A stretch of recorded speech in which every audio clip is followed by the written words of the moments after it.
So we're letting everybody in the room now, correct, Rhonda? Yes, I will right now. Okay, thank you.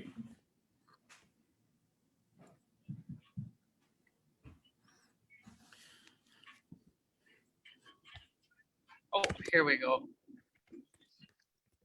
Hello. Hello, everybody. Hello. We're just letting everybody in right now on the into the room, so we'll get moving with everything here as soon as possible.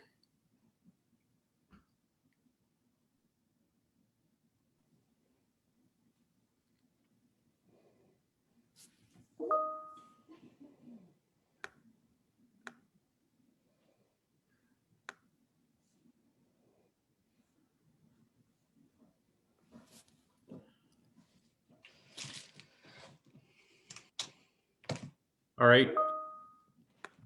Thank you, everybody. We're just going to wait a few minutes here. I'm still seeing that some people are just coming in through the waiting room, so we'll just wait another minute or so before we begin.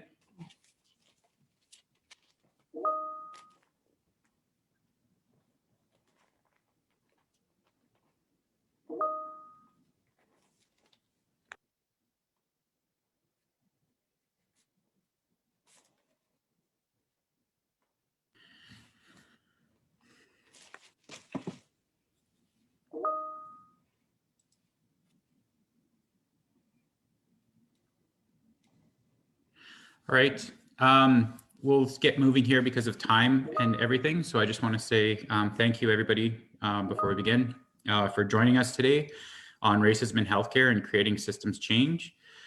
Before we begin, I want to do a land acknowledgement.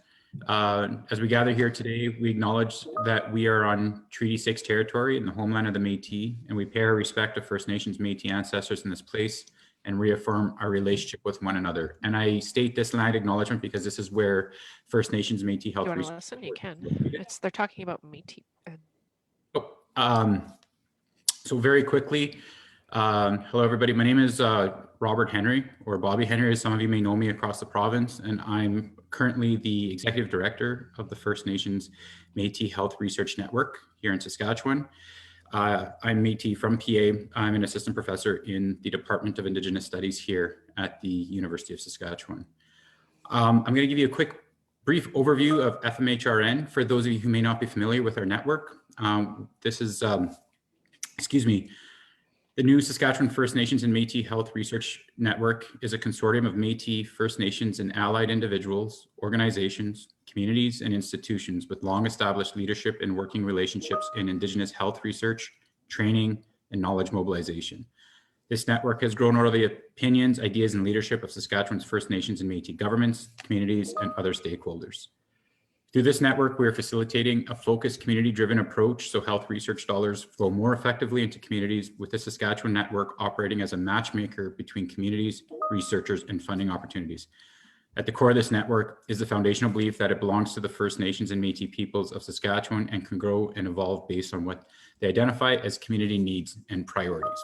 So that's a quick overview of who we are as a network, and I really do hope that after today and in the future that those of you who aren't connected in will reach out and see what's about and see how we can start building stronger, more ethical relationships across this province in order to improve the health and well-being of First Nations, Métis, and all the citizens of Saskatchewan. A few housekeeping topics for today. One, because of the size of everything going on here and the discussion that's going on, we do hope that everybody can keep themselves muted in order to minimize the background noise. If you do feel comfortable, we do ask that you can put your name and territory you are joining us from today and the organization or affiliation. Today's webinar is also being recorded and will be shared on the FMHRN website at fmhrn.ca in the few days to follow. And we're also streamlining to Facebook Live today as well for those who weren't able to register on the Zoom itself. Anyone who registered for today's session will get a follow-up email, and when the recording is posted, if you didn't register but would like to be included in this email list, you can contact us at NEIHR.fmhrn@usask.ca, and this is also on our website, or message us today in the chat. And then since this is such a large group, we will be monitoring the chat throughout the session, and we'll be using it for questions to the panel rather than having people ask questions themselves. So please feel free to post your questions and comments here. Myself, Fleur McQueen-Smith, Sarah Usman, Stacey Lovo, Greg Reel, Allison Piche, and Rhonda Tyon will be monitoring these questions. So there's a group of us doing this. So we hopefully we don't miss anything and we can bring everything together. We also are trying something different with this webinar. We are also gathering feedback today using Mentimeter to respond to questions. To use this, go to the website www.menti.com. And there's a code that will go through the chat box on the Zoom, and you put that in there. There's some questions that we will be asking, and hopefully that you'd be willing to answer to help us move forward, because we are looking to try and take these conversations and move them to another level in the future. So with that, I'd like to turn it over to the moderator for today, Dr. Holly Graham, and I'll let you introduce yourself from there. So thank you. Thank you, Bobby. Welcome everyone today. My name is Holly Graham. I'm a member of the Thunshell First Nation here in Saskatchewan, Treaty 6 territory, currently an assistant professor in the College of Nursing. And it's my pleasure, before we go any further, to introduce you to one of our Gaedayak, one of our elders, Judy Pelly, to provide opening remarks and a bit of a conversation about her prayer and providing that context for that guidance as we move forward with this conversation. So I'll turn it over to Judy. Judy is from the Cote First Nation, and she's going to open our webinar in a good way. Hi, hi. I'm a Anishinaabe, Cody Donji, Cody First Nation. My name is Judy Pelly. I'm originally from Cody First Nation and Soto Anishinaabe. But and I said my prayers prior to this because as we were told by our grandfathers and our ancestors growing up that we don't use technology. So before this, I in my language, I prayed and I smudged. So I just wanted to tell you that. And in my prayer, I included all of you, your families, and Creator knows what each and every one of you needs in your life. And I pray to the ancestors and grandfathers to be with us as we open our hearts and our minds to this very important issue that we're dealing with across the country as Indigenous peoples. And in my prayers, I was just thinking, I'm going to say a couple of the words that mean a lot in those prayers, and one of them I usually talk about is in which is living a good life. Let's all continue to do that, to live a good life, and we the win to help one another. So we the win to love one another, and to just help one another be strong. To hold our culture together through these hard times. And I know that the world is going through this pandemic, but also that we go through it safely and do what we can for one another. And another thing is some of their sacred teachings I thought about today. And I always pray and I ask, and when I pray, I ask my grandfathers and to be with me, because they were really good orators in the time of the treaties and saying prayers. And I asked them, you know what, help me say what I need to say. So sometimes the words that come out is not even mine. It just pops in. So they're helping me. I can feel it when I say these words. So I want to say Holly did give me tobacco and with my prayers. And also to remember some of the teachings of our grandfathers, of our ancestors that brought us together before colonization, and how happy and cohesive we were before all this. And some of those most important was trust, and well, seven sacred teachings, and then respect. And that's what I wanted to allude to today, and that we have respect as we talk to our learned researchers and scholars, that we respect what they have to say, and also respect what we're going to say today, and show each other love, and be humble, and let's all do this in a good way. And also I wanted to say that in order for us Indigenous people with our TRC calls to action, we always have to be cognizant of our allies. I think that it's very important that all races work together to fight this anti-racism or racism that we all face. So with that, let's have a meeting and be respectful of one another. And Jimmy, great for having me. I always feel honored. Thank you. Thank you, Judy. And I so appreciate your words and the guidance of how we can conduct ourselves with each other today as we start having these conversations. Just before I introduce Dr. Veronica Mckinney, I just want to bring up the Mentimeter and would encourage everyone, if you haven't logged into Mentimeter, you can link to it directly from the chat, and the code for it is also in the chat box. And the first question is just share the name of your organization. We didn't ask for your name, and that's just for confidentiality. The Mentimeter is completely anonymous, and if we asked you to put your name in there, then it would link to the data that you share. So that's the reason we didn't ask for your name, not that we don't want to know, but just so that you can freely share your comments. So Barb, can you put that first question up?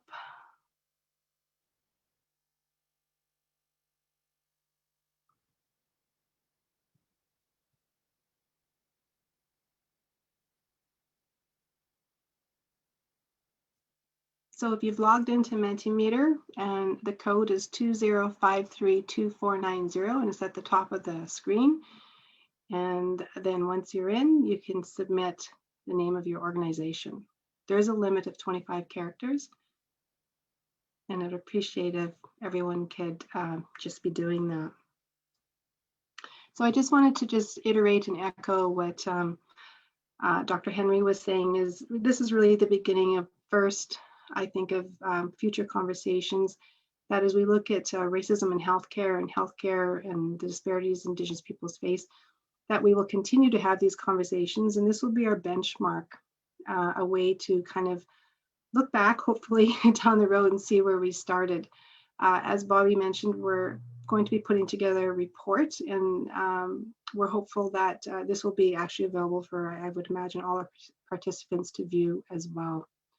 So thank you for those of you who are putting your organization there. There's about 304 participants, plus we have Facebook live streaming, and we can capture their organizations through using the Mentimeter. So while we're doing this, as the answers are coming in, one of the challenges Mentimeter is once we change the slide is you can't go back and add information.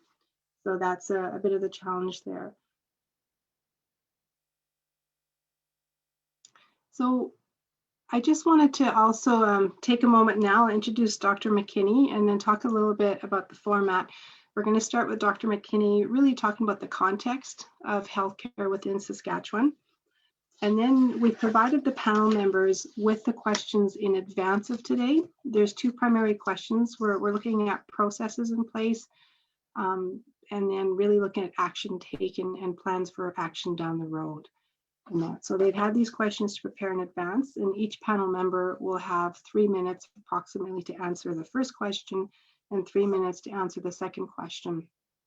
Once we finish both rounds, then there'll be an opportunity for questions, a Q&A period.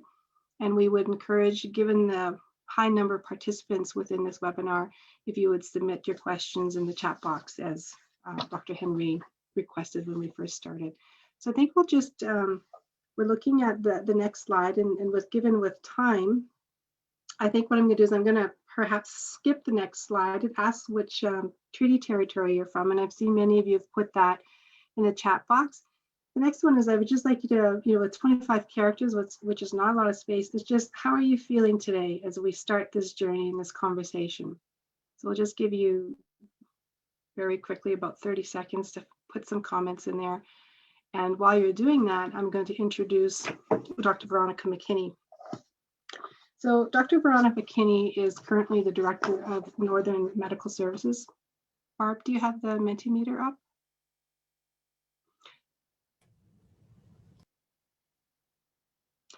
As I was saying, thank you. She's the Director of Northern Medical Services, which provides healthcare for approximately 40,000 people living in Northern Saskatchewan. And this is done with agreements with First Nations and Inuit Health Branch as of Health Canada, the Saskatchewan Health Authority, and the University of Saskatchewan. Dr. McKinney is also Cree and has Métis ancestry. She also graduated from the University of Saskatchewan's medical school, and she has decades of experience as a frontline practitioner, professor, and a healthcare leader in Saskatchewan. I do want to mention she started as a lab technician, and then she was a registered nurse, and then she went on to medical school. So when we say she has frontline experience, she truly has that. I'd also like to acknowledge that she was awarded the Physician Leader of the Year by the Saskatchewan Medical Association 2020 last fall. So we're really fortunate to have Dr. McKinney here in our province, and she's a wonderful colleague. And I look forward to her presentation, and she's going to give us an overview of the context in Saskatchewan in about 10 minutes. It'll be the length of her presentation. So welcome, Veronica. And it is a pleasure to have you here today, and I look forward to your comments. Thank you very much. I didn't want to do a PowerPoint because I think this is something that we need to talk to and talk about from the heart. My story is that I am an Indigenous woman who's experienced a fair amount of racism in our communities, and who has also watched my mom, also experience a fair amount of racism, and many of my family members. Especially in terms of the healthcare system. And in fact, it's part of what spurred me on to become, go into lab tech, and then seeing these things, going into nursing, and then going into medicine. So I've got the long and tortuous route, is the way I call it. I have patients so that I see quite regularly as well still. And it's been an ongoing issue of how much racism we see. And there's a couple of patients in mind that I will tell you about. One of my patients, for instance, is a gentleman who's in his 40s and had came to see me.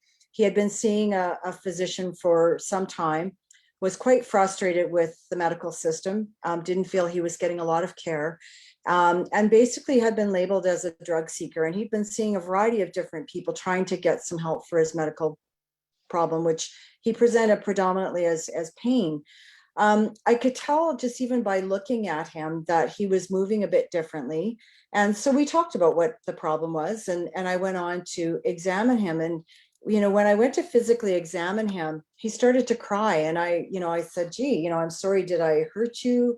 I also, in the back of my mind, because of so much of the abuse that many of our community people have experienced, I wondered if he maybe had been sexually abused or something, even though I was just touching shoulders. I wasn't touching anything down below. And so I asked him, and he said, no. He said, nobody's actually laid hands on me ever. Nobody's touched me. I've always felt so dirty, like I wasn't even worthwhile to be touched. And so when I did examine him, I found some abnormalities. And the long and short of it is, this man had a congenital disorder that should have been picked up many, many years ago. I had looked at his charts, as many as I could find, and he was right. There was no documentation of any kind of physical examination. There was no documentation of this congenital disorder that he had, and was in fact the basis of his pain. So we were able to address that. But I guess what bothers me about this is one of my patients of, I don't know, thousands that I've had the same experiences on, where these patients have been labeled in very derogatory ways. The standard of care is not there for them, and they've become very leery and weary of the healthcare system because it really doesn't serve them. In the North, we work very hard to provide care for our patients as well, and there's such a discord between what we think people are getting and what they're actually getting. So I guess when I look at the thumbnail sketch of Saskatchewan, I mean, we have the same historical background as the rest of Canada, in that there are many assimilation policies, there's a historical content, there's the colonization, all of which was rooted in racism and colonial dominance. When we first had contact, there was change of our traditional lifestyle and our structures, which really altered a lot of what we had access to. There's the Indian Act that came in the late 1800s, and that still exists to this day. Reserves were created by the government, and they were meant to limit Indigenous people's movement, essentially, and to allow for increased land for the settlers who were arriving. There was colonization, and that whole idea that the colonizer's way is the best way. And residential schools, of course, of which we've heard a fair amount about, lots of abuse, lots of long-term effects that we are still seeing and paying for today, not the least of which is intergenerational trauma. And just so that people know, the last residential school closed here in Saskatchewan and in Canada in 1996. So it's not as far back as people might think. Things like the 60s Scoop, which was an adoption program that was an adopting out of Indigenous kids to non-Indigenous families. And these kids were not taken because they were in homes that weren't, meeting certain standards. They were just taken out of homes because it was thought it would be better to be raised in non-Indigenous families. Something that we don't hear that much about are things like the Indian hospitals or sanatoriums of days gone by, but they were different places for Indigenous people and not really part of the mainstream, I guess you would say. And what people's experiences have been there. And, a lot of talk around experimentation. In fact, we've got documentation around medical experimentation that had occurred at these places. So I guess one might wonder, why are we talking about racism in our Indigenous communities as opposed to racism in general? And part of what I usually explain to students and to others is the fact that we are named in our Canadian Constitution. We are named as Métis, First Nations and Inuit people. But as such, there has also been specific policies and such that has led to the ongoing racism that is specific to our people. Some of the things that I talk about are I kind of borrowed from a newscaster who had a game that he would play called the, name that policy. Is it Indian Act? Is it Bantu South African apartheid law? Or is it Nazi Germany law? And, you can't tell the difference between all of these different pieces. And yet our Indian Act exists today. And when you look around at other countries, there's no other place that has blatantly racist laws. It's interesting to me, a lot of people look at the status card. Many of our First Nations people have status, which is designated, by the way, that's a government designation. It's not necessarily our own designations. And what's interesting to me about that is, again, in a place like Nazi Germany, they had the Annapass, which was a similar thing. It was a card that you carried to prove your race. It's the same thing in Bantu, South Africa with the apartheid. There was a card that you carried. It was called the citizenship card that you carried to prove your race. And we have the same thing here. I don't think many people even think of that as being a card to prove your race and how racist that is. So we have a lot of systems in place that we don't even give second thought to, and yet they are quite racist. There's ongoing institutionalization of our Indigenous people across Canada, but certainly here in Saskatchewan. Greater than 80% of kids in government care are Indigenous kids. So, when you think about things like adverse childhood events and the implications, the fact that they don't have attachment to their parents right off the bat has huge implications for mental health issues, for chronic disease, for all kinds of different things going forward.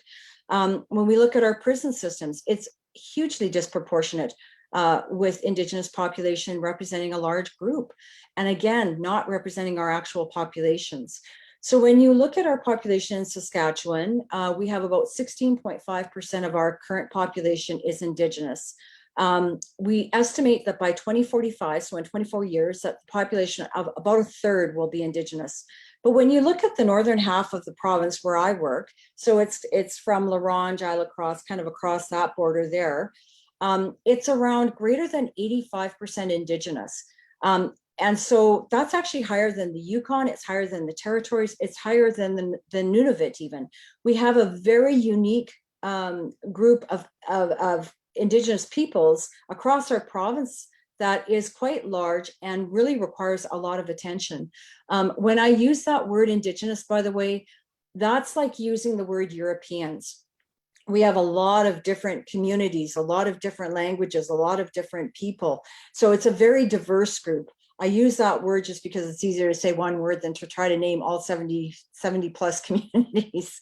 But I think that's important to think about, because when we think of any kind of health disparities in our population in general, if as an Indigenous person, it's experienced more commonly and more severely by Indigenous peoples. So the reality is, as healthcare providers and as people, you know, that are paying for our healthcare system, along with other Indigenous peoples who pay as well, the reality is that you will be coming in contact with Indigenous peoples for sure.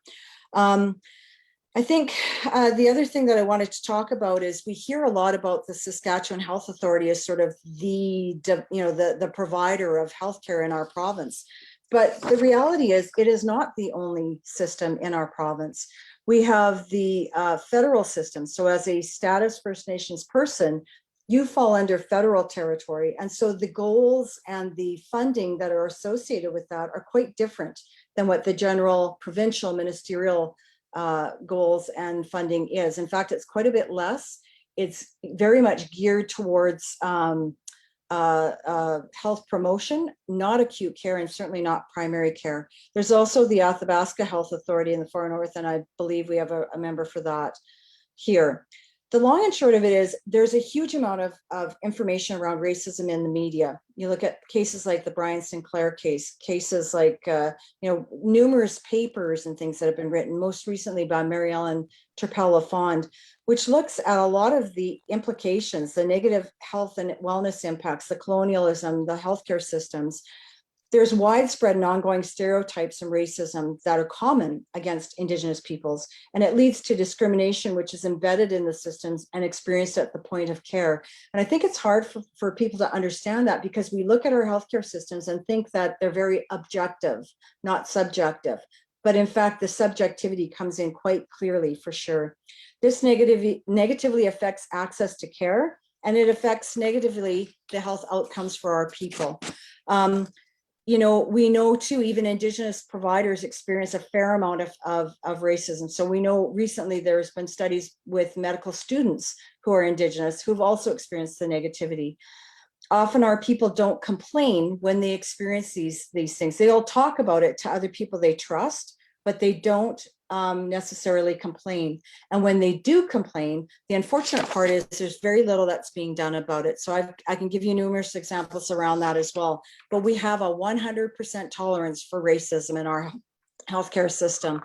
Many healthcare providers across the board, almost 100%, can tell you they've seen and witnessed racism within the healthcare system.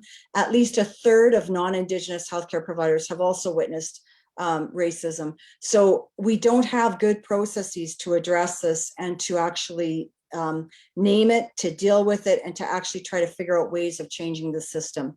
So that's kind of the thumbnail sketch. I could talk about this a lot more, but I will leave it to the group to discuss this. The point is, we have a problem. We need to address it. And if we're going to make any impact on these disparities, we actually have to start to address this in a meaningful way. So thank you for hearing me out, and we'll talk about this more. Thank you, Dr. Veronica Mckinney, for that incredibly eloquent, succinct, contextual, socio-political history that we've all inherited. And you've named it, and I've heard the other day, if you can't name it, you can't tame it. And we really have to look at exactly the landscape. What are we looking at here in Saskatchewan? So thank you for that, greatly appreciated. We're moving now next to the panelists, and what I'm going to have them do before we start their formal 3 minutes is just maybe they could turn their videos on so we could see them outright who they are, and if they could just start alphabetically, introduce themselves just very briefly in the organization. We'll start with Allan Adam, please.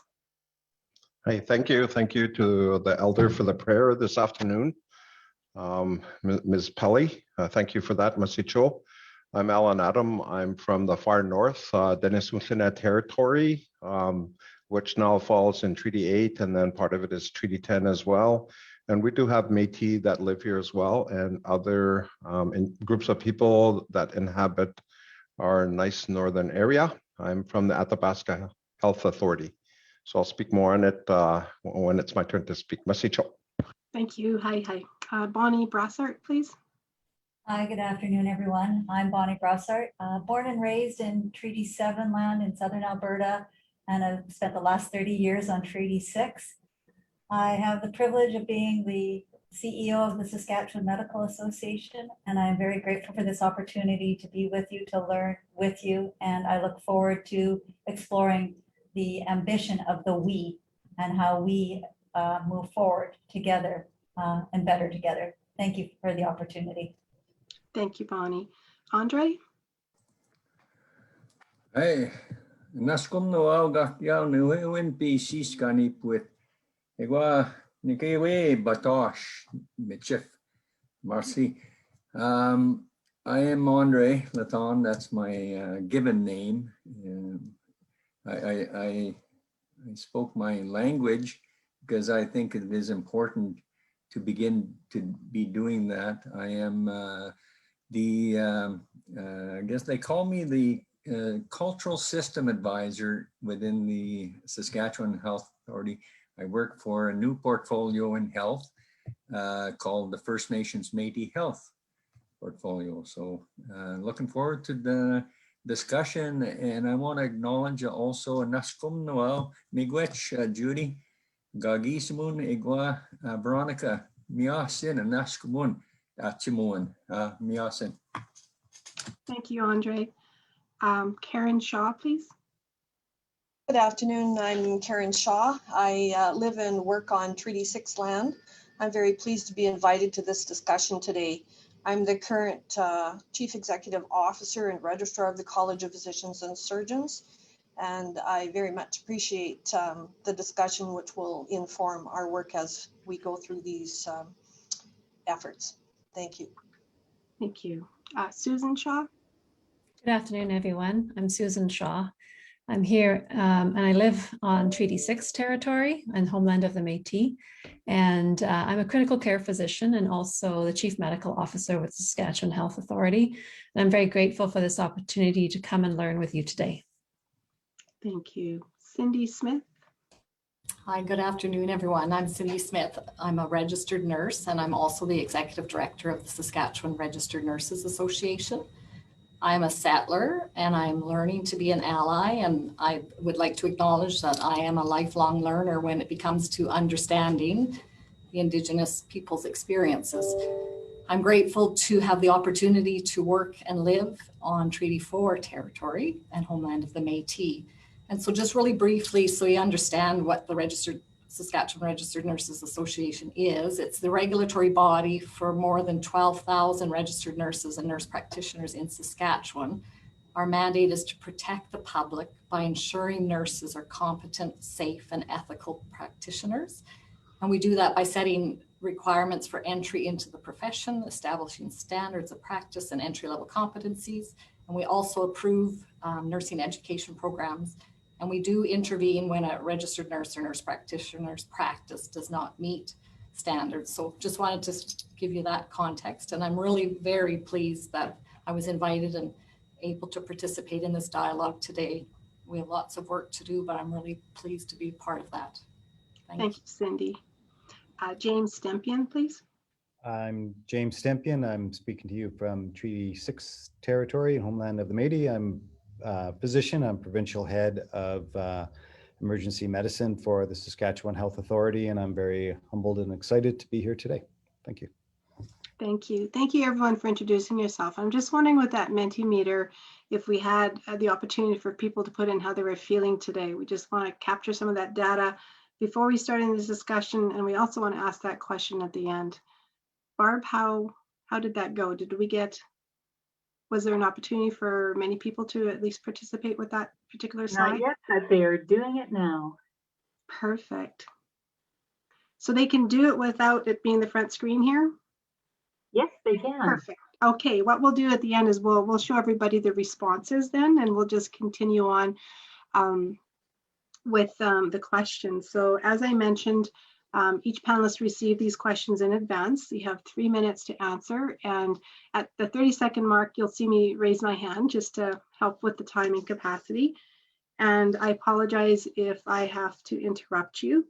It's just so that we leave some adequate time for questions and answers from the participants. So the first question is really looking at the processes within your organization that address discrimination, specifically Indigenous specific racism. So if you could share with us the process that your organization deals with concerns and complaints related to Indigenous specific racism. Also, in a typical year, how many concerns do you receive regarding patient care, and specifically, how many of those concerns come from Indigenous peoples? As Dr. Veronica Mckinney mentioned, when I say Indigenous, I'm referring to the Métis, First Nation, and Inuit peoples, so it's just easier to say Indigenous. And then I'm also interested in what is typically the outcome of these complaints. And the last question, as part of this first round, is how many Indigenous peoples do you have as part of your senior management teams? So we're answering this, the panelists, just alphabetically. If we could just start with Allan, and you have 3 minutes, and I'll raise my hand at 2.5 minutes. Thank you. I'll listen to that then. Thanks. So I'm just brand new to the Athabasca Health Authority. I started a month ago, March 15th. And before that, I did a lot of other work. So really, just to be honest and fair, I know nothing about the healthcare system. Well, I can say that. It's just like anything else. I'm always learning. But a lot of the things that I did do before this kind of led me into this job as the CEO for the health authority. And just brand new to the job. I listen to concerns all the time. Even before I started here, when I worked at the hospital in Prince Albert, at the Vic Hospital, some of the experiences that I had there with patients, and watching as well too, how Indigenous patients were treated. Oftentimes, the first question is, were you drinking when somebody comes in? You know, those were questions that were often asked. And, you know, observing those types of things, and then bringing that experience here to the health facility in Stony Rapids. You know, I listened to a lot of the complaints from elders, misdiagnoses. One of my aunties told me about 2 weeks ago that the nurse called her and said that you're supposed to go outside for an operation, a knee operation, and because of her language, she's not really strong in English. She said, okay, and she went. So, you know, that kind of puzzles me, because we're just wondering how, you know, like what kind of processes are in place to ensure that they have the right patient to get the operation. And as she left the, you know, her daughter's place, she was hobbling, and her knees are really sore. And then, you know, being forced into getting a needle for diabetes, and she didn't have, you know, she didn't have diabetes. And then she left, and then she said that they found out that she had diabetes. The medications, you know, all of these things. You know, in the past, when I was chief, I was wondering why we were prescribed a lot more antidepressants more readily, and under the, you know, the system that we are a part of, it seems that we get those medications a lot easier than we do regular Tylenol. And all of these things raised a lot of flags. When I worked at the prison, at the federal prison in Prince Albert at the penitentiary, every 2 days I would see a carload of meds come into the institution. And it just seems like when you look at the whole healthcare system, we are a big part of it as Indigenous, First Nations, Métis peoples, but it seems like the way I look at it, are we still being experimented on? Are we still being tested for these various drugs that are there to sedate us? When we look at our whole, you know, community as a whole, it seems like we're uncaring people.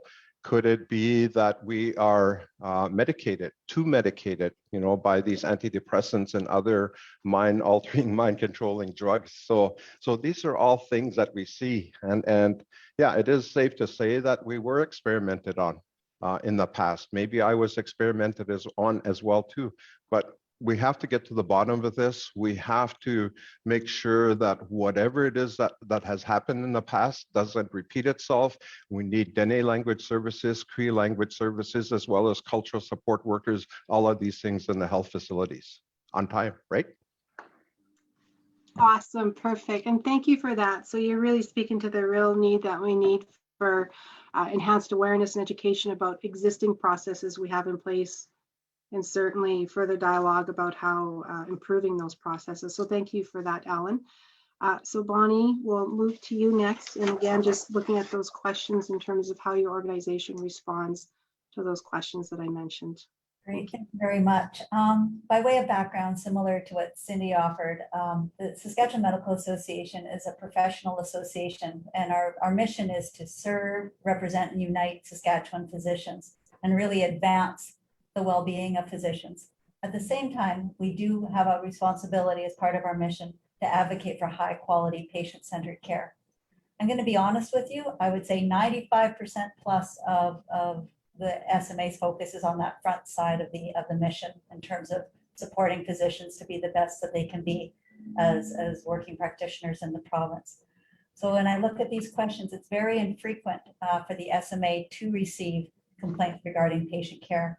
It's not uncommon to receive lots of queries from physician members, the over 2,500 physician members that I work for, in terms of workplace experiences when it comes to discrimination and racism, but not specifically Indigenous people's racism.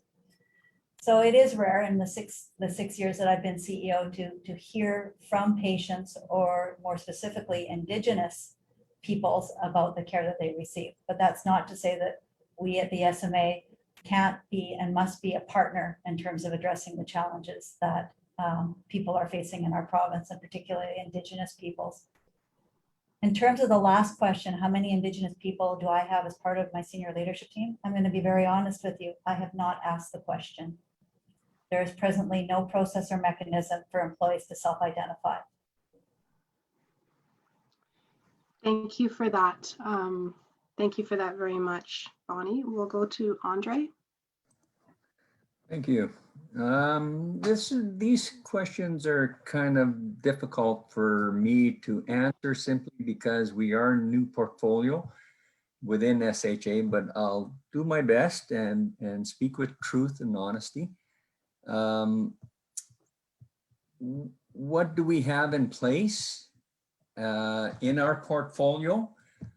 Because we're new, we don't have much other than word of mouth, basically, and relying on the overall SHA processes going through client reps and such.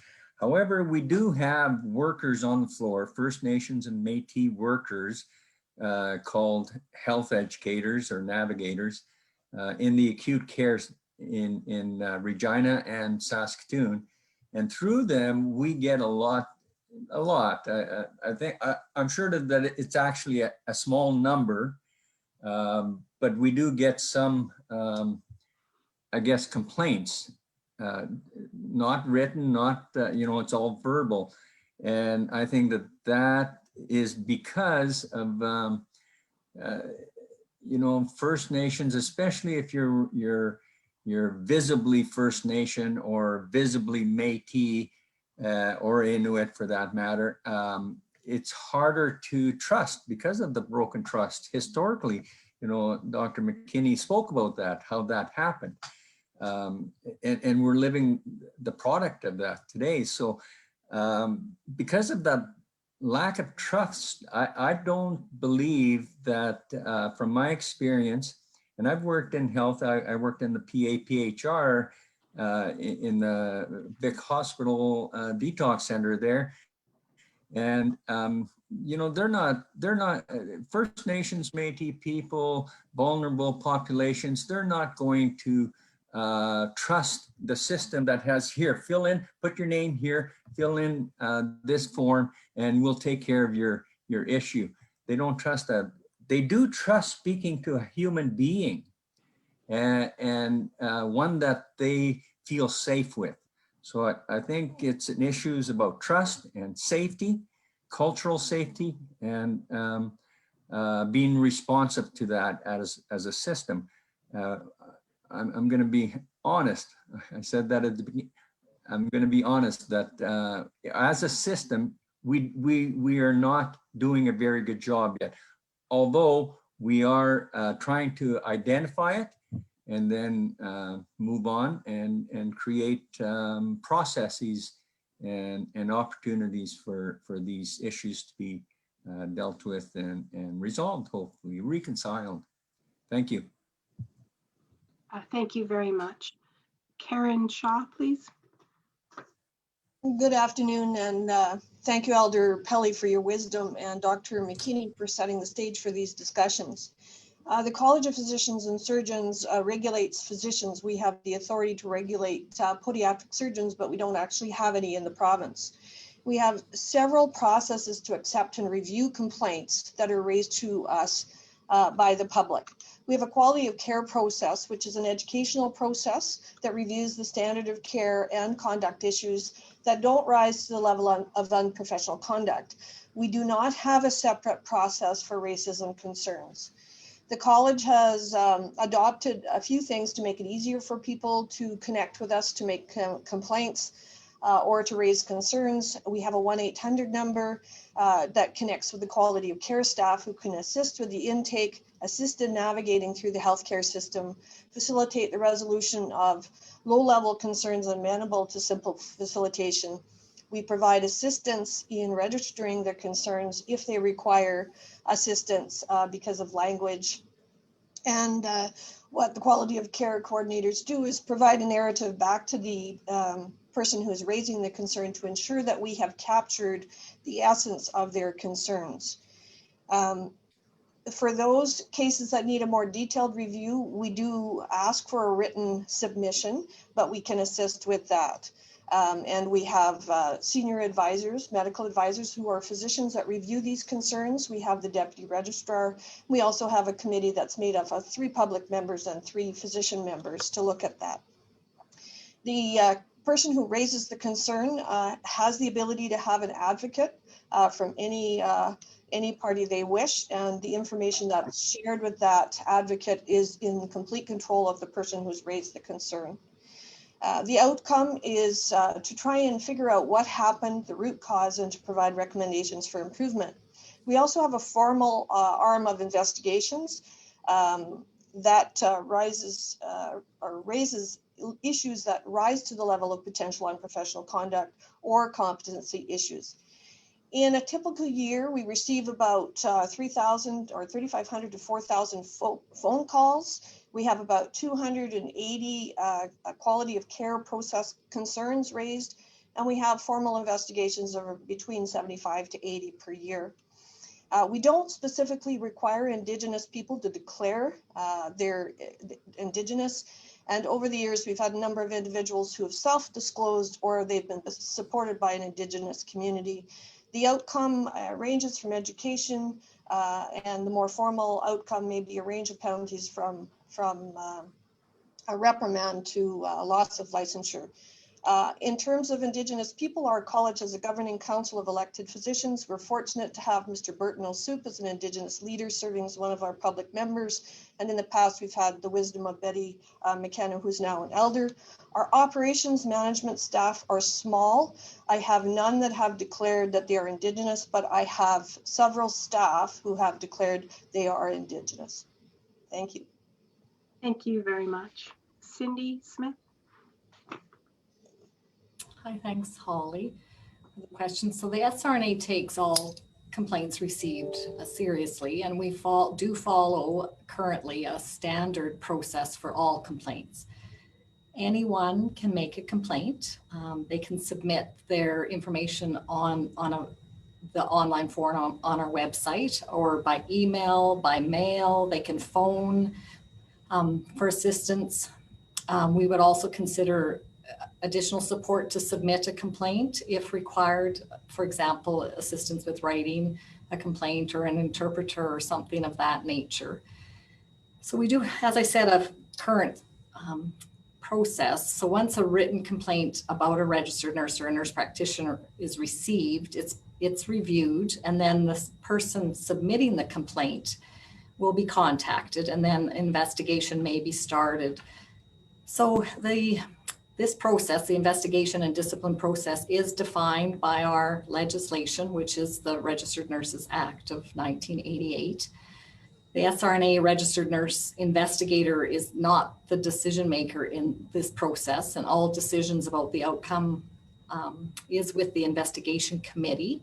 So the investigation committee is a statutory committee, which is made up of 3 registered nurse or nurse practitioner members, and then 2 public representatives that are appointed by our council. So really what the investigation committee determines is if the allegation is professional incompetence or professional misconduct. And so in relation to racism or discrimination complaints, I don't know if I should say I'm sad to hear this because I've done lots of reflection, but we've only received 1 complaint related to racism in the few years that I've just been here, over 2 years. So to give some context to that, we received about 89 complaints in 2020 and have about 108 ongoing investigations. The majority of complaints come from the public, but we also do receive complaints from employers, from co-workers, and then we don't have a category in terms of whether it's defined as racism or discrimination, because we categorize our complaints according to the incompetence or misconduct. And certainly racism or discrimination could fall within those categories. But so when I heard the fact that we had only received 1 complaint, of course, that forced me to reflect on that. And so recognizing, as Dr. McKinney talked about, the years of colonialism, and is it that trust that Andre spoke about earlier, or is it avoidance? And do Indigenous people anticipate that they're going to again receive racism when they call the SRNA, or do they feel their complaint will be disregarded? Or maybe they don't, and I'm speculating here, or do they don't know that we receive complaints? And are they being handled by the health authority before even coming to us? So then that further leads me to think about what can the SRNA do to make the process first accessible? What can we do to make it safe? And centering on those unique needs and experiences of Indigenous peoples, and recognizing we have to have a culturally appropriate Indigenous complaint process, and we have to engage Indigenous people to help us develop that process. Thank you, Cindy. I'm wondering, so what happened in that one instance where there was that 1 complaint? I didn't follow it through to see if it was where it is in the process, if it's completed or not. Mm-hmm. I can certainly follow up with that. Okay, thank you. And am I out of my time? I wasn't watching. Yes. Oh, sorry. Okay, thank you. I just wanted to say we do have an elder on council, which we're really proud to have her participate. And we do have self-identified Indigenous members on council as well. Sorry. Okay. So I'm just wondering here, did I miss you, Susan Shaw? I'm just getting a chat here. I didn't think I did, but did I? You did. I'm so sorry. No worries. I can be patient. So good afternoon, everybody. Again, I'm Susan. I'm on Treaty 6 land today and homeland of the Métis. And what I didn't mention to my introduction is, yes, Dr. McKinney's right. The SHA is large, but it is not the only organization. And certainly we work closely with other partners. Many of those partners are actually represented in today's panel, but we do aim to work across jurisdictions. And part of the reason why the SHA was formed was actually to create a fresh start with minimal boundaries, a goal of seamless care for whoever needs care from wherever you may be from. And we really are working hard to achieve that. The question, but we have an incredibly long way to go. I think that's the first thing. We've taken our first steps. I think they're good steps, but we can see there's gaps and we know there's work to do. The first question is a very important question that I can't answer because there is no one process. We came from 12 health regions to a single health authority. And while that transition took maybe a day, the day we were formed, the growth and the development of the organization does take time. And we're actually trying to redesign our processes so that it's just one path or as few paths as possible for anything to happen, including for us to hear and respond and make it easy for concerns to come in. So quality of care concerns, so concerns about racism could come in many ways. They could come in as a quality of care concern. They could come in as a safety alert. They could come in as a complaint of professional unprofessionalism. They could come in as a missed event. But what I worry the most about is I don't think they come in. I think that most people who are Indigenous we've broken their trust, and we do need to build the trust. And so what I worry about is, while I know we get multiple concerns and complaints, of which racism is a small or very big part, I think we don't have a way to learn what we can't hear, and we need to build that. So we've been really working on starting about building trust, and starting from understanding who we are, and starting to build relationships. And I think we're doing that in multiple ways. But I also think that, and I just want to say it again, we've got so much further to go with this. We seek advice from people like Andre, people like Elder Pelly, people like our knowledge keepers. But most importantly, we need to be listening to the people that we serve, who are patients, our families, our communities, and their leaders. The next question is, like, how many would you get? And again, I don't know what the total number is. We get literally thousands of concerns do come in with a process that does need to be unified and better understood and designed to be more culturally safe. But I can't tell you what the roll-up is, and I can't tell you what the outcomes are at this point in our maturity. But we're working on it, and we will find that way, and we will find it in a way that is together. One thing that we have discussed is that there may need to be a separate way, or a different way, or more safe way for people who don't have trust to feel that they have a voice. And so we will work on that. And I'm very proud that we do have people who identify as Indigenous on our teams. We have our executive director of First Nations and Métis Health, and the vast majority of her team is First Nations and Métis. And the reason why they are part of my team within my portfolio is really to help amplify those voices. So client-centered care, quality and safety, strategy, innovation, I'm just looking at my listed team, and my physicians are all amplified, and our goal is to be allies of our First Nations and Métis Health team, because we cannot do it if we're not doing it together. Thank you for that, Susan. I apologize. No worries. Advertising. I missed you there, so my apologies. James Stempien, please.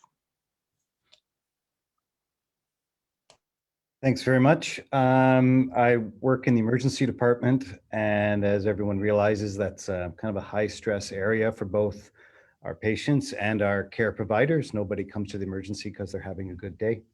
I think generally, I think the people who work in the ER are caring individuals who want to do an excellent job, but also the term canary in the coal mine has been used in the emergency regarding the emergency department. When something's going wrong in the system, it's exacerbated or seen first in the emergency department. So therefore, when there are issues that aren't going well in the healthcare system, we often see it in the emergency department. If we have specific complaints about racism, those are dealt with on a one-on-one basis. In terms of a basic level that we either a manager or a physician lead will try to meet with the person who has put forward the complaint and meet with the care provider who was possibly identified with the complaint, and see if what the situation was and see if that situation can be resolved one way or the other. Generally, what most people want is an acknowledgement of what happened, an apology of some kind, and a feeling or an idea that they're part of a system of improvement.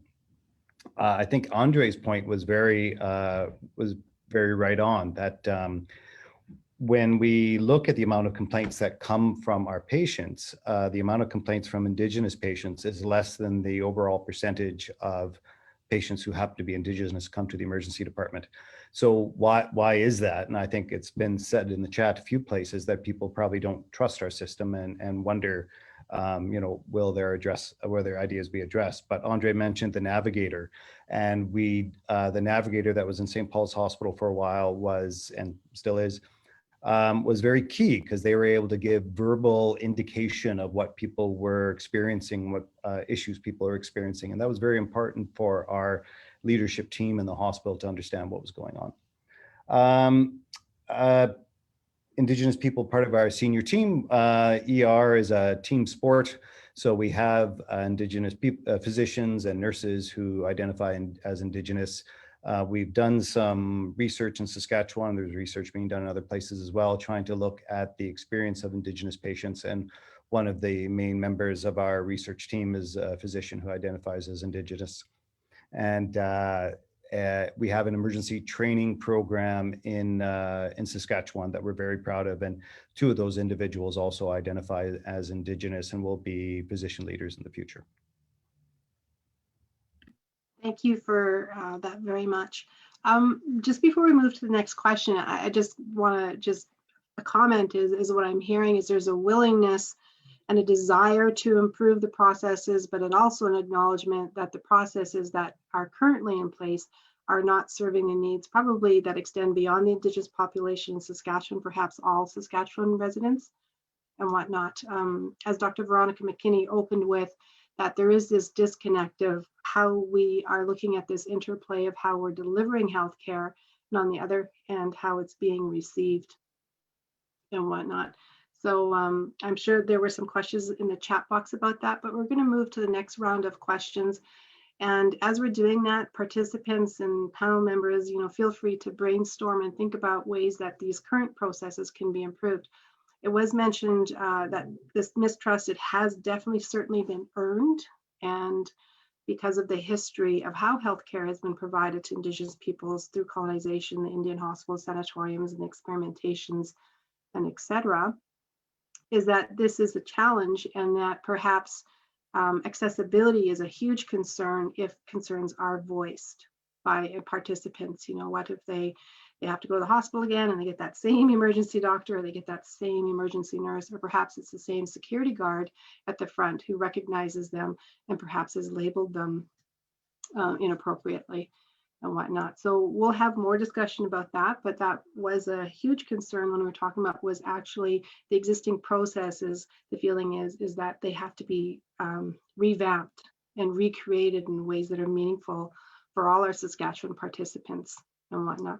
So thank you for your time to answer those questions. We'll move on to the second question, and I think Barb is running the Mentimeter of the other questions, and we can show them to you after this.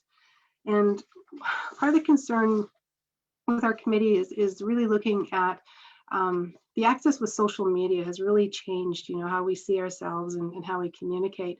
But, it was many years ago with the national news of the death of Brian Sinclair, and then more recently last fall with the death of our relative Joyce Echequantz. And so with these types of incidents that have been profiled and been beyond tragic in terms of description, has your organization made any changes within the last 2 years to address these concerns that have had national profile? So that's one of the first questions. And then another question is how many concerns or complaints? Now, given you've shared that really you're not getting concerns or complaints from Indigenous populations, so you really haven't had a chance to respond to them. But the question is, if you did get them, how many would you require before you would launch some type of inquiry to be accountable from your respective organizations to deal with these matters at hand? And then the third question to this overall about action taken and potential future action is, what do you think needs to happen, in terms of tools, support, or education to decrease incidences of racism within the healthcare system? Participants will also be asked this in the Mentimeter, so we'll be garnering the knowledge that they have, the many people who are attending this event today. We will go in the same order again. Again, you'll have 3 minutes, and I'll raise my hand at 2.5 minutes alphabetically, and we will go in the same process. And so we'll begin with Allan. Thank you, Allan. Hello again from the north. Just brief, I forgot to mention the last time in terms of our senior management team. I'm one of the first, probably the first bilingual CEO for the Athabasca Health Authority. There were other Indigenous people in the past, but the first one to be able to communicate and speak in both languages. And I come with a traditional background as well too, ceremonial wise. So in that way, it's different. And it's safe to say that I experienced racism being the first CEO from staff now, or reverse, feeling threatened and stuff like that. So I've had to deal with that. I guess, no matter where we are, yourself, Dr. Holly and other doctors here, that, as we get into more senior positions and these types of positions, we're going to be experiencing these types of things. Colonialism, superiority, I felt it. And it was not a good feeling, but I'm going to do my best to work it. And I'm going to do my best to have all of our people deliver the best services that we can up here in the Athabasca region for our patients that do come into the health facility here, for anyone. And to take an integrated approach. That's the way that we would like to do it. So when I deal with these types of things, I usually have to deal now, even though I've been here a month, with our patients that have to go to the southern locations, Prince Albert or Saskatoon or wherever they might have to go for their specialty care, whether it's teeth or eyes or whatever. Those are the complaints that I will, start to look at as well too. I did hear, a number of times complaints when I was out there in regular civil life or whatever, and those things are the same. When I worked at the hospital, at the Vic Hospital as well too, I heard the concerns from babies, and having the navigators there, the nurse navigator that worked there. She's a really nice young lady that worked with babies, making sure that all the papers were done right, the papers were filled in properly, and stuff like that. As well, when I worked there, and probably we're going to run into the same situations here where there's an inadequate translation and interpretation services. They're used the navigators as well as the social workers that do work in there. They're usually scrambling around at the last minute if there's a patient that's coming down the road that only speaks Dene or only speaks Cree. They're usually scrambling, and yes, we do have lists, we do have those things in place, but usually they're not ready. And then they're scrambling at the last moment. And then up here, we're looking at taking an integrated approach to health delivery as well too, incorporating more traditional ways, incorporating medicine people in the delivery of health up here. But of course, again, convincing funders and convincing other people that this is the way to go, that's our challenges now. But we're going to do everything that we can to deliver the best health delivery that we can for our people, no matter where they are. Masicho. Thank you.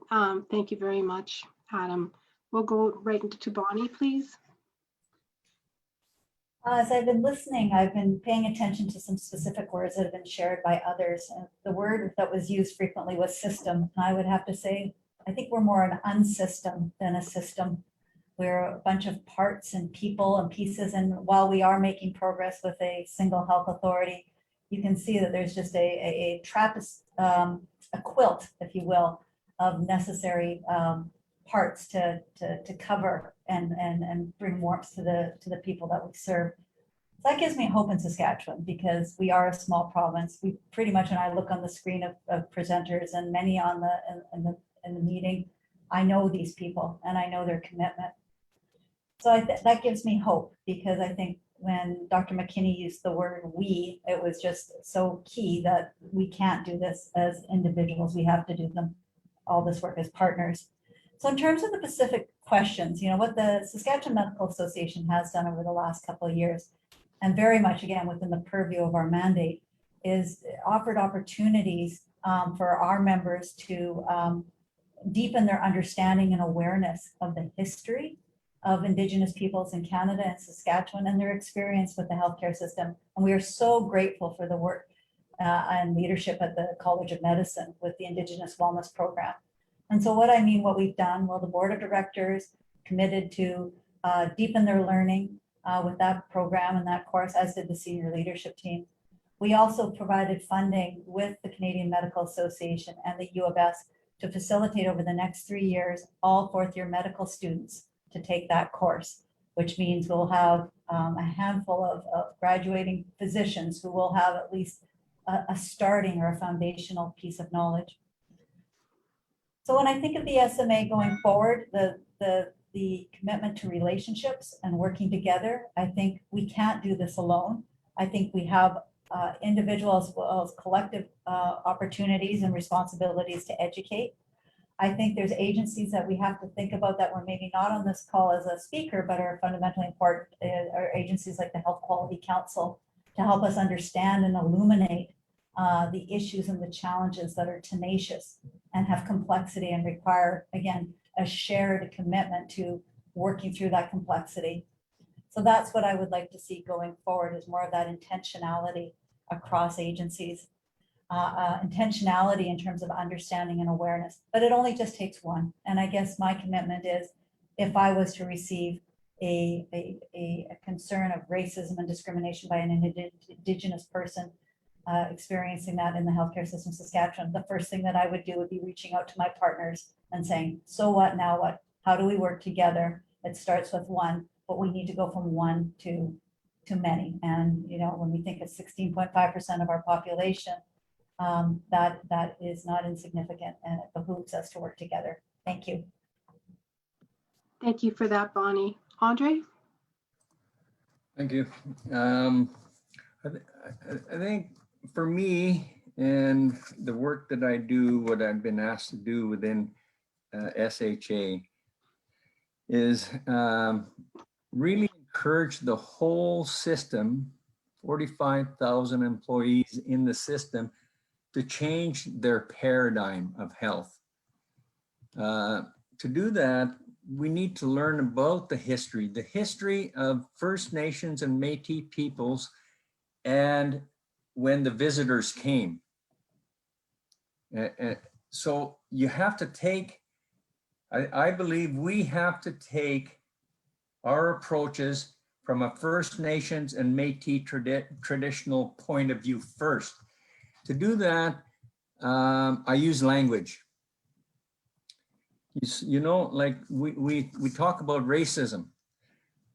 Before I go into that, I want to identify that we have a traditional Knowledge Keepers Advisory Council made up of traditional speakers of the 9 traditional languages in Saskatchewan to guide us in our work. We also did 40 engagements in the transition from 12 into 1 health authority.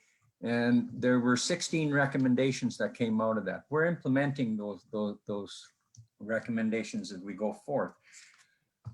One of those recommendations, they all speak about the language and the importance of understanding what that original ethical agreement was in 1876. And that's where the trust got broken, right from there. And that's where we got to go back to fix it and understand through the language. So when we're talking about racism, I went and asked every one of those, and Allan was one of them. He was one of our knowledge keepers. How do you say racism in your language? There is no way to say it. But it happens. It's a social construct. But that's the importance of language. And that's what I think we need to begin to change the system through language. So when I started working with our portfolio in 2018, I began working with HR, because human resources departments, they make the rules. They don't make the rules, they enforce the rules of a system. And those rules historically have created barriers and created this social construct that we call racism. So we've developed ethical relationships with them. We have taught them about the difference through the language. We have discussed with them about what it means to reconcile. In a way, chick, it's about me. In a way, chick is me.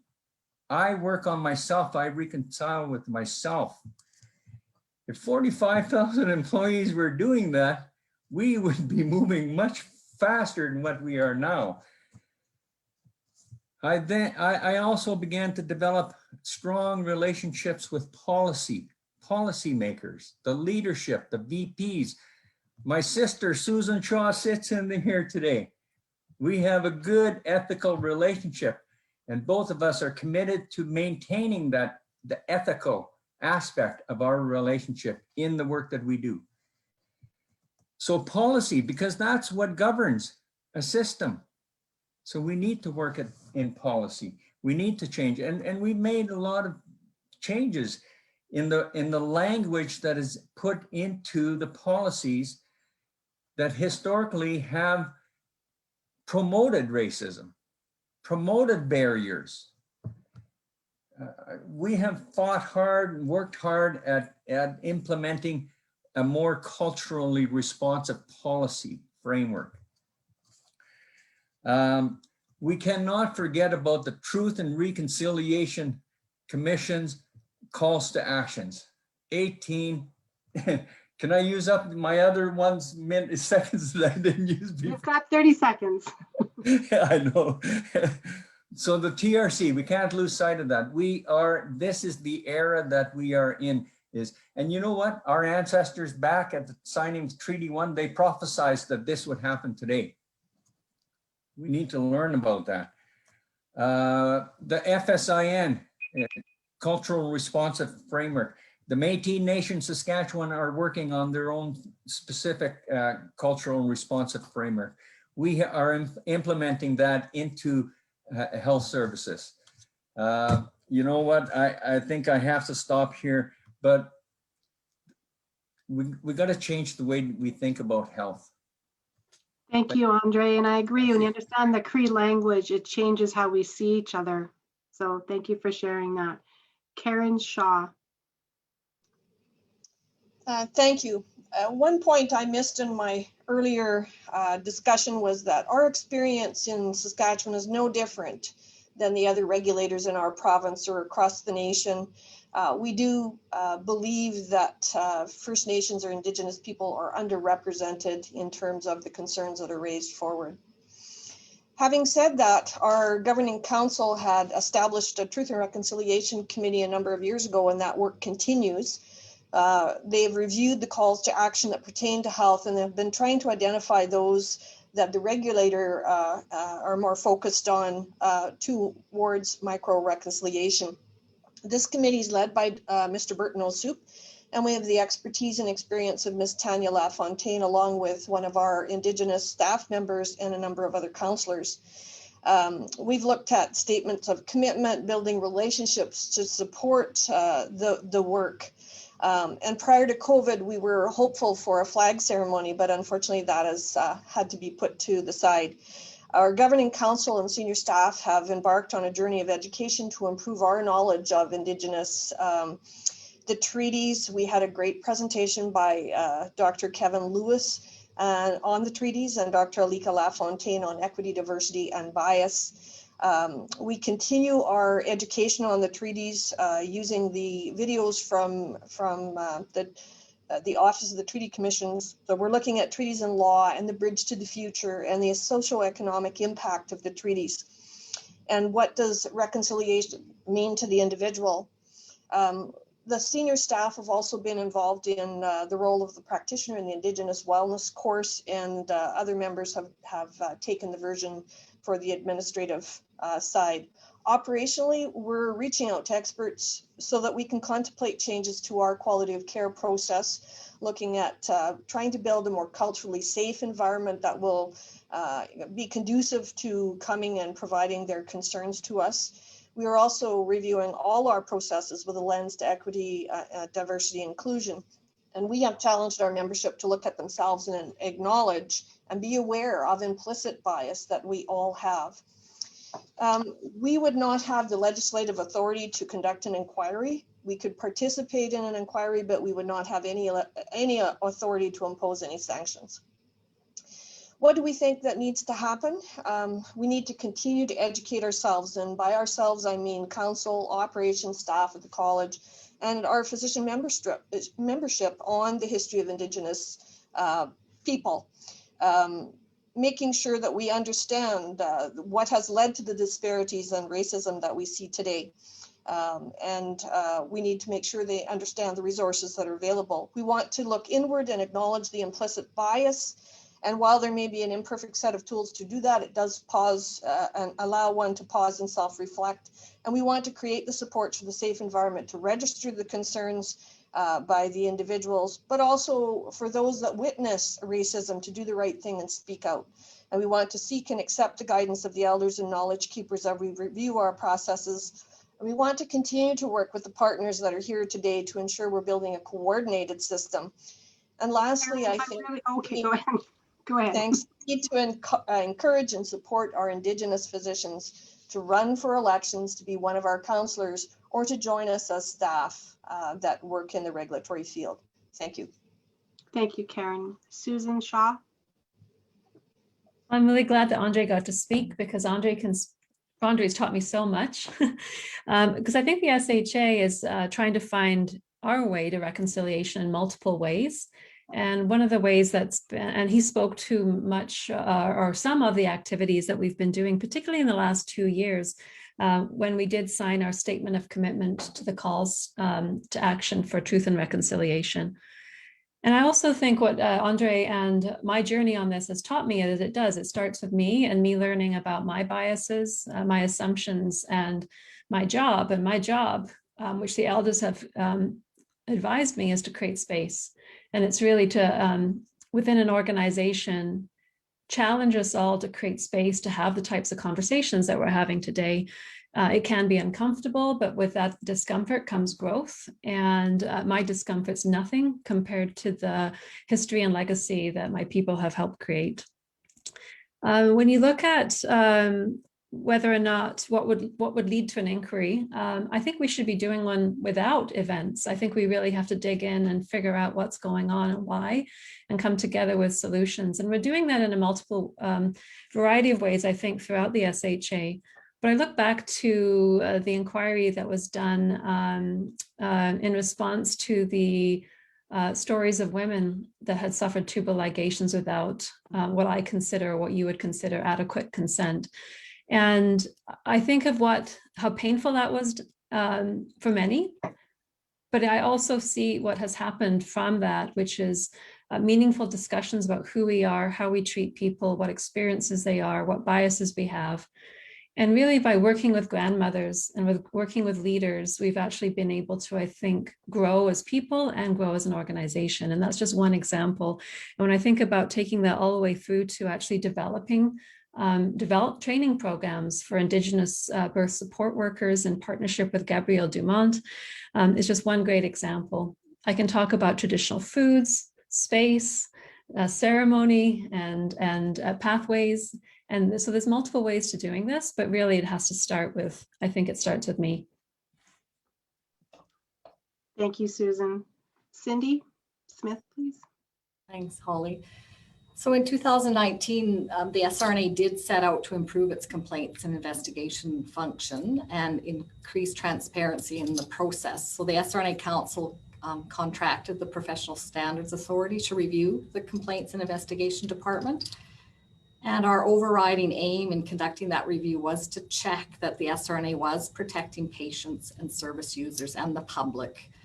It's really important that that process is accessible and transparent. As a national group of RN regulators, the SRNA is a member, we did have Dr. Turple Lafon do a presentation on her review of the Indigenous specific racism in British Columbia to learn as a regulator, what can we do? And the SRNA is committed to continuous improvement since today is about the complaints process, certainly that. And we have an opportunity and an obligation to do that. And we've invited her to speak to our council. But I must tell you, first of all, what's happened I am a registered nurse, and what's happened with Joyce when I watched that video and with Brian, it's intolerable. And I'm saying that as a registered nurse.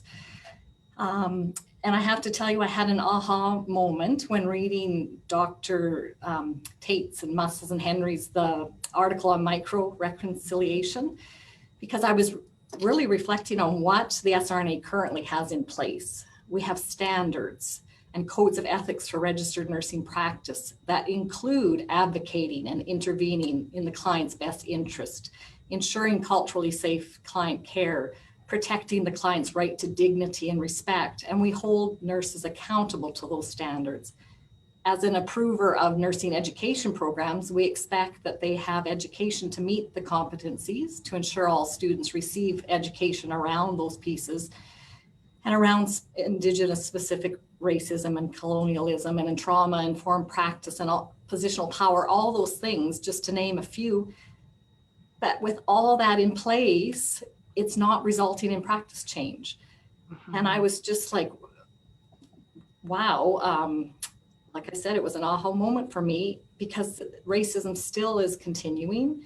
And as we know, it's been normalized and treated as acceptable. So how do we change that? Because we've done all those other things and it's not making a difference.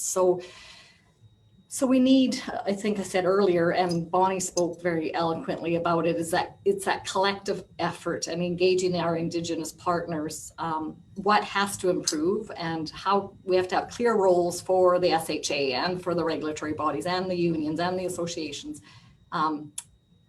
but working collectively with our Indigenous partners to help us solve this. So I'll stop there.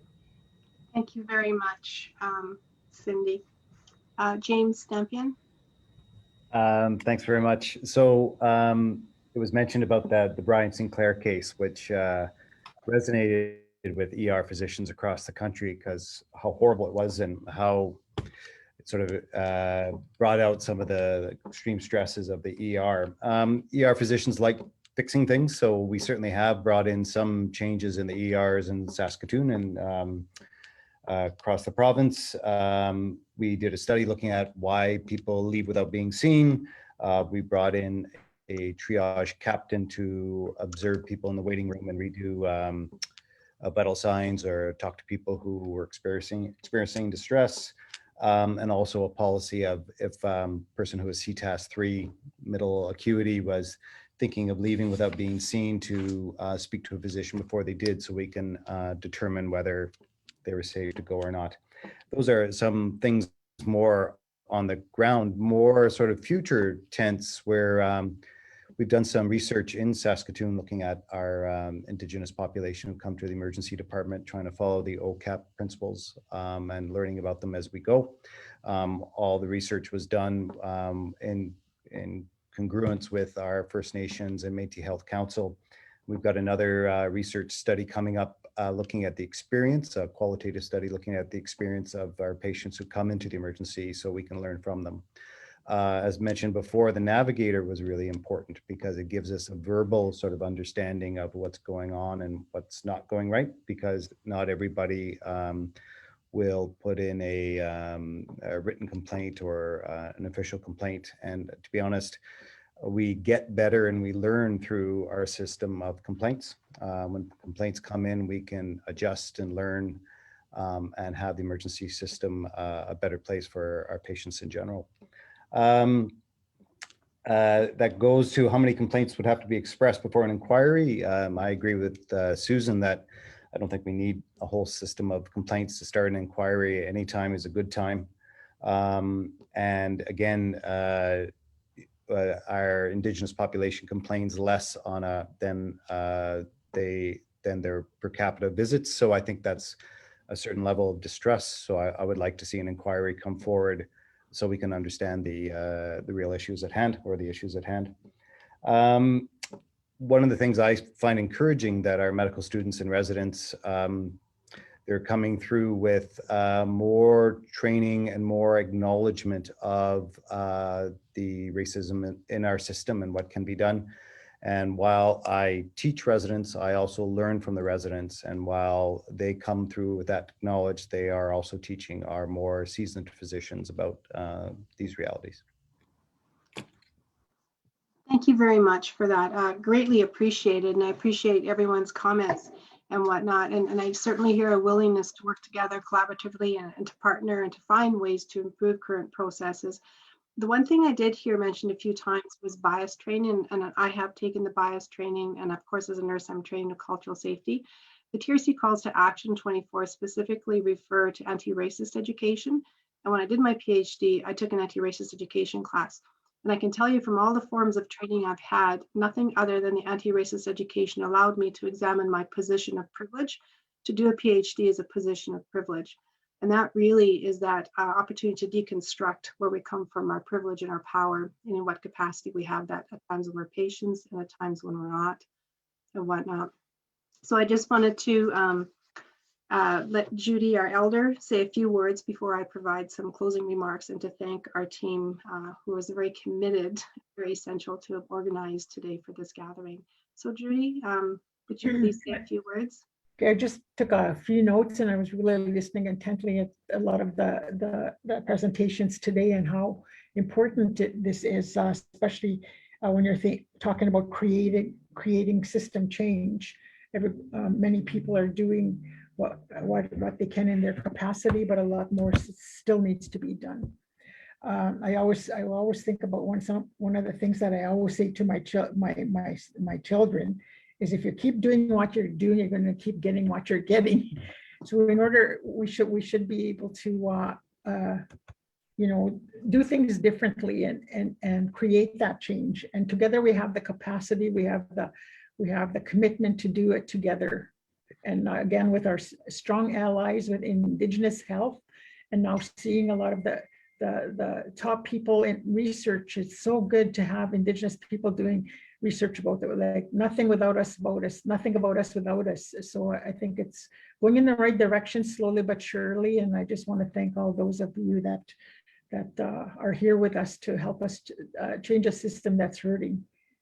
Thank you, Judy. And I just wanted to give Judy an opportunity to say some remarks before we address some of the questions that the participants have sent in the chat box. And I've had the document emailed to me. One of the questions is, what support, and perhaps if just one person could answer this question, what support and services do you have for someone who's blind and or deaf and who's Indigenous who has trust issues? So we've heard patient navigators. Is there anything in addition to that you have?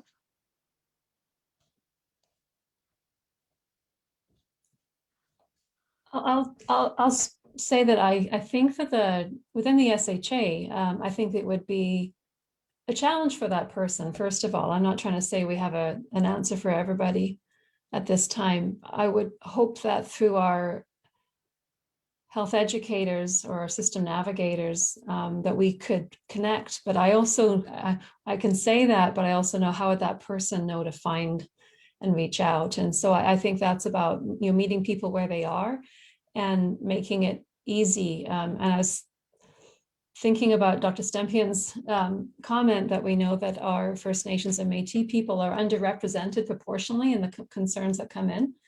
It takes there's a hierarchy, and we have to flatten it and we have to make it easy. And I think he spoke a bit about that, and I think that informs the work that we must do. Okay. Thank you very much. While I'm reading the question we're having an answer, I think we're going to put the Mentimeter up and let people participate so we can get that from the participants as well. So one other question that's coming through as a theme is, what are the plans for having Indigenous representation within your organizations? Have you decided, is there some sort of intention to move that way in the future? And perhaps as a result of some of the issues that have certainly made national concerns, is there momentum in that area? Maybe just one person could just maybe answer that who did not speak to that or has been in the planning of doing this. I would like to address that if that's okay. Predominantly being in a northern community where a majority of our people are Indigenous, I'm just going to reflect on the vision of the elders before they built this health facility.